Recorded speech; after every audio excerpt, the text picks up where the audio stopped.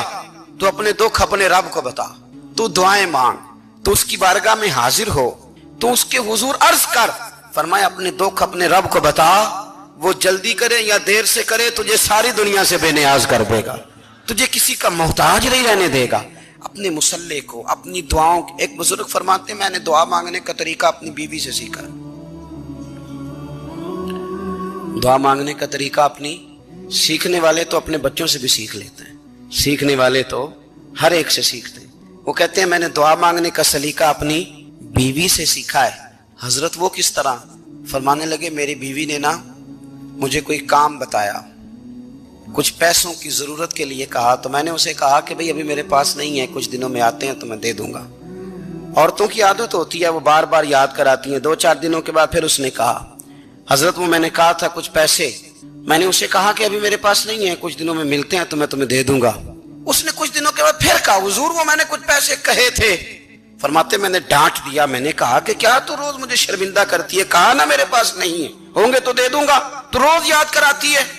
فرماتے ہیں اس نے پہلے تو میری ڈانٹ کو سہا، پھر میرے سخت جملوں نے اس کی آنکھوں میں آنسو پیدا کر دیے، پھر اس نے اپنے آنچل میں اپنے اس دکھ کو سمیٹا اور پھر اس نے ایک جملہ کہا تو میں رو پڑا اور مجھے اپنے رب سے مانگنے کا طریقہ آ گیا. مجھے کہنے لگی حضرت جی آپ نے ڈانٹ دیا میں نے سہ لیا، پر آپ ہی میرے شوہر ہیں، بتائیں نا آپ سے نہ کہوں تو میں کس سے جا کے کہوں. فرماتے ہیں میں رو پڑا اور میں کھل کے رویا اور میں تڑپ کے رویا اور پھر میری سسکیاں بند گئیں. تو مجھے کہنے لگی آپ کو کیا ہوا؟ میں نے کہا مجھے بھی دعا مانگنی آ گئی ہے. جب میں اسے کہوں گا نا اللہ تو ہی میرا رب ہے، میں تجھ سے نہ کہوں تو میں کس سے جا کے کہوں؟ میں کیوں کسی بندے سے سوال کروں؟ میں کیوں کسی دنیا دار سے کہوں؟ میں تیرے بندوں کا، نیک بندوں کا وسیلہ لے کے، تیرے محبوب کی غلامی لے کے تیری بارگاہ میں آیا، تجھ سے نہ مانگوں تو کس سے مانگوں؟ سمجھ آ گئی ہے؟ جب میں اس رنگ میں مانگوں گا تو پھر رب میرے اوپر بڑا ہی فضل فرمائے گا، وہ میرے اوپر بڑی رحمت کرے گا، وہ میرے لیے آسانیاں کرے. عزیز دوستو ہم اس طرح کرنے لگ گئے ہیں کہ ہم نے نا اپنے تعلقات پر اعتماد کرنا شروع کر دیا ہے. میرے تعلقات بہت ہیں. ہم نے اپنی دولت پر اعتماد کرنا شروع کر دیا ہے، میرے پاس دولت بہت ہے. ہم نے اپنے علم پر، اپنی شہرت پر اعتماد کرنا شروع کر دیا ہے کہ میرے پاس فلاں چیز بہت ہے. یاد رکھنا جب بے نیاز اپنی صفت بے نیازی دکھاتا ہے تو بڑی بڑی دولتوں والے مجبور نظر آتے ہیں. بھائیو جب انسان کا رشتہ اپنے مالک کے ساتھ ہوتا ہے پھر تو غم بھی کچھ نہیں کہتے، پریشانیاں بھی کچھ نہیں کہتی، پھر تو زندگی صبر والی، پھر تو زندگی توکل والی، پھر تو زندگی بھروسے والی، پھر انسان اپنے آپ کو رسوا نہیں کرتا، دنیا داروں سے امیدیں اس کی ختم ہو جاتی، امیدیں اللہ رسول سے لگا لیتا ہے، مضبوط ہو جاتا ہے، مضبوط، طاقتور ہو جاتا ہے، خوددار ہو جاتا ہے، باوقار باعزت ہو جاتا ہے۔ حضرت بہلول دانا رحمت اللہ علیہ بیٹھے تھے تو ہارون رشید حج کر کے آ رہا تھا، تو رستے میں حضرت شیخ سے ملاقات ہو گئی، تو السلام علیکم کے بعد کہنے لگا حضور کوئی حکم ہو تو بتائیے گا۔ تو حضرت بہلول دانا فرمانے لگے تیرا رب کون ہے؟ اس نے کہا اللہ۔ تو فرمایا میرا کون ہے؟ کہا اللہ۔ فرمانے لگے تو بڑا ہی بیوقوف ہے، کیا تو یہ سمجھتا ہے کہ رب ہارون رشید کو تو دے گا اور بہلول دانا کو بھول جائے گا؟ تیرا بھی وہی رب ہے، میرا بھی وہی رب ہے، اس نے اگر تجھے دے کے آزمایا ہے تو ہو سکتا ہے مجھے نہ دے کے آزما رہا ہو، جب اس کی حکمت کے تقاضے ہوں گے تو عطا کرے گا اور دے گا، تو جا اپنا کام کر۔ بھائی اپنی روحانی زندگی، اپنی عبادات، اپنے وظائف، اپنے روزمرہ کے معاملات، اپنی دعائیں، اپنا استغفار، دیکھو کوئی مشکل کام تو نہیں، 2 رکوع ہیں سورہ واقعہ کہ اگر رات کو پڑھ لی جائے تو۔ میں کس طرح یہ بات بیان کروں کہ تعویذ بانٹنا آسان ہے اور وظیفہ بتانا مشکل ہے؟ سارا دن تعویذ بانٹیں تو لوگ لینے کو تیار ہیں، اور اگر آپ وظیفہ بتائیں تو کہتے ہیں تو مشکل کام ہے۔ او خدا کے بندے، اگر آپ کا تعلق قرآن پاک کے ساتھ مضبوط ہو، قرآن پاک کے ساتھ اگر آپ کا رشتہ ہو، لوگ سفارشیں ڈھونڈتے ہیں نا دنیا میں، کوئی تعلق مل جائے تو میرا کام ہو جائے، دنیا میں اتنا مشکل معاملہ ہے، آخرت میں مجھے بتائیے گا کتنا مشکل معاملہ ہوگا۔ میرے نبی پاک صلی اللہ تعالی علیہ وسلم نے فرمایا جو لوگ سورہ ملک پڑھا کرتے تھے نا، سورہ ملک، یہ سورت ملک قیامت میں ان کی سفارش کرے گی، اور اس طرح کرے گی کہ کہے گی اے اللہ یہاں اس بندے کو جنت میں داخل کر دے یا مجھے قرآن پاک سے علیحدہ کر دے، تو رب فرمائے گا جا اس کا دامن تھام کے اسے جنت تک پہنچایا۔ آپ بات کو سمجھیں، جب آپ کے تعلقات اپنے معاملات کے ساتھ مضبوط ہوں گے، یہ نبی کریم نے وعدہ کیا ہے کہ تو سورت واقعہ پڑھ تیرے گھر میں فاقہ نہیں آئے گا۔ حضرت عبداللہ ابن مسعود رضی اللہ تعالیٰ عنہ بیمار تھے تو حضرت عثمان غنی رضی اللہ تعالیٰ عنہ تیمارداری کے لیے تشریف لے گئے اور جا کر کے کہا کہ آپ بڑے بیمار ہیں، آپ کی بیٹیاں زیادہ ہیں، میں چاہتا ہوں کہ خزانے میں سے کچھ مدد کروں۔ تو سیدنا عبداللہ ابن مسعود رضی اللہ تعالیٰ عنہ اٹھ کے بیٹھ گئے اور کہنے لگے امیر المومنین، اللہ آپ کو میری طرف سے، میری بیٹیوں کی طرف سے بہتر صلہ دے، میری بیٹیوں کو کسی خزانے کی ضرورت نہیں، میں نے انہیں خزانہ دے دیا ہے۔ کہا جناب آپ نے کون سا خزانہ دیا ہے، میں آپ کے مالی معاملات کو جانتا ہوں۔ تو فرمانے لگی امیر المومنین، میرے نبی کریم نے فرمایا ہے جو سورت واقعہ پڑھے اسے کبھی فاقہ نہیں آتا، میں نے بیٹیوں کو یاد کرا دی ہے، یہ خزانہ میں نے انہیں دے دیا ہے۔ وہ سارے والدین سنیں جو بیٹیوں کے لیے پریشان رہتے، حضرت عبداللہ ابن مسعود نصیحت کر رہے ہیں، فرمانے لگے میں نے سورت واقعہ یاد بھی کرا دی ہے، پڑھنے کی عادت بھی ڈال دی ہے، حضور نے فرمایا ہے جو سورت واقعہ پڑھے اسے فاقہ نہیں آتا۔ کہنے لگے چاند تو اپنی جگہ چھوڑ سکتا ہے، سورج گر سکتا ہے، تارے ٹوٹ سکتے ہیں، پر مدینے والے رسول کی بات غلط نہیں ہو سکتی۔